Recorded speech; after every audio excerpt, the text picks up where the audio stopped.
right. Workplace politics it is. Brandon Smith, the workplace therapist, hanging out with us. Can you do that winking thing again? Yeah, that one right there. That was just for Facebook. That was just for the people on Facebook. Radio listeners can't actually see that. They can picture it. They can feel it.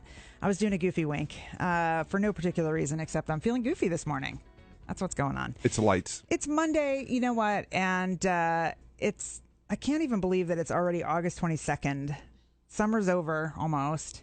School's back in for everybody in the greater Atlanta area, right? Yeah, it's weird. I know. It's starting to feel like fall's coming. It's not here yet. I know, and it was like 2 degrees cooler this morning than normal. It was. Like instead of 73 when I walked the dog, it was 71, and I was like, oh, yeah, it's fall here? I was all excited. I put a jacket on, and then I got outside, and I was like, well, that was dumb. I really didn't need the jacket. But I was excited for a second there. I was hopeful. Anyway, I bought some jackets over the weekend, too. You did? Yeah. I'm ready for fall. Some very cute. I have a jacket addiction. I know you do. I love jackets. I know. Really? Yeah. I've heard of shoe addiction. I have that, too. Oh, okay. I might both. just You have it all. I might just have a shopping addiction. Let's be honest. In fact, I bought a couple of pairs of shoes over the weekend too, and I realized I went a little crazy. So one of them's going back. So I have a funny story to tell you. So when I was getting my therapy degree, I had a class I had to take, and it was all on diagnosis. So every week we would watch. This was back in the days of videotape. We'd watch a videotape of a patient suffering from some mental illness, okay, and then we'd have to diagnose it. And we had one of the guys in my class. Every week he'd raise his hand, and he'd say the same thing. I have that. Oh my God, that's hilarious. Every week. That's me. And I we have went that. through the entire, at the time it was called the DSM-4, now it's the DSM-5. It's the big book that has all the diagnoses in there. Yeah, and he had them all. He would raise his hand. I've got that. Well, at least he raised his I've hand. got that. So that's like you. I've got that. Yeah, well, for me, what I like to say is that I dabble in my psychoses. Like, I got a little bit of everything, Dabble. but not enough to really be, like, certifiable, you know? Well, that might be up for debate, but let's not go there today. Let's get into workplace politics, because before we get into how to kind of navigate workplace politics, I want you, Brandon, to kind of define what that means. What is workplace politics, and does every workplace have it? No, not every workplace has it. So here's the way I always like to say is, regardless of if you're in a nonprofit, a for-profit, whatever kind of organization you are, as soon as it gets to $3 billion in revenue, so this is particularly true for companies, but as soon as it gets to $3 billion in revenue, it ceases to become a company and it morphs into a government. Interesting. Yeah. So really, you're saying only big companies have... They have it in a regularly structured way. Okay. In that you have people with big titles who make a lot of money and no one really knows what they do. Like, yeah, I think we've all experienced that. Yeah, and it's something about that $3 billion line. Now, you can't have that in a startup because you know what that person either works or they don't, because Right. it's small. Yeah, sure. But you get to $3 billion in bigger politics, bureaucracy, and people can hide out and not do anything, and you can. Why you do can get you away draw with the it. line at $3 billion? Because I feel like I've experienced that in smaller companies. You can get it in smaller companies, but it's much more structured. Okay. So smaller than $3 billion, you get it in pockets. Okay. But at $3 billion, it becomes formalized. Okay. It's like a formalized government. So you've got Coca-Cola, Home Depot, Delta, all some of those big companies are here. And I love people who work there, and I love those companies. But yeah, they're governments. There's sort of a like a built-in sort of political culture. Yeah, and you get to a certain place in your career where if you don't learn how to navigate and play politics, you won't go any further. Okay, so let's talk about that, because I have, in my lifetime, pretty much failed miserably at navigating that at companies of all sizes, frankly. Tell me it's not true, Dana. Companies of all sizes. Yeah. I mean, what I have found for me personally is that the larger... People just couldn't handle all this. That's exactly right. All this right here, that whole thing. Too much. That dabbling in psychoses, all this thing. Side note, it was Brandon, too much. that might be why I'm single too, but I'm just putting that out there.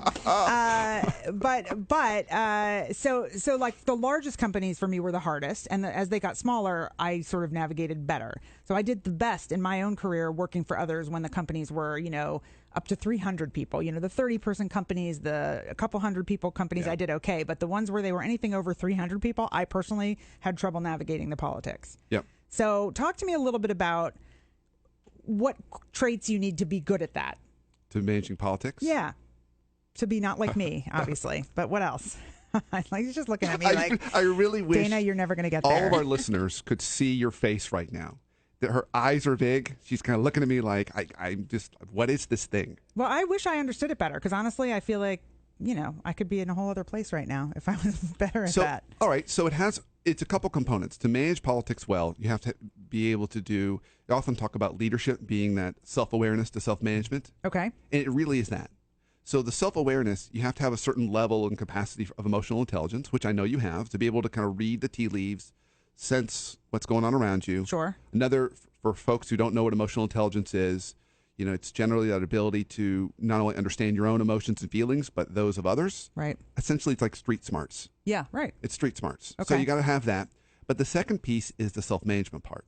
So there's the smile. That's the part I don't have. Part that's the hardest. Yeah, that's don't the have part that. where you have to be more measured in how you react to things. Yeah. So don't be Ryan Lochte. Yeah. Ryan Lochte isn't going to do well in corporate politics. Right. So taking that example, essentially what he did is he had a reaction he shouldn't have had. He chose to lie without thinking through the consequences. Didn't think through all the stakeholders, right? Which in his case is a whole lot of sponsors. Yeah. That pay him lots and lots of money. Yep. Right. And but they're all looking for now. They can all come and I will be their spokesperson. Maybe this was all a big master plan. I think maybe it was. maybe so. Shh, don't tell anyone.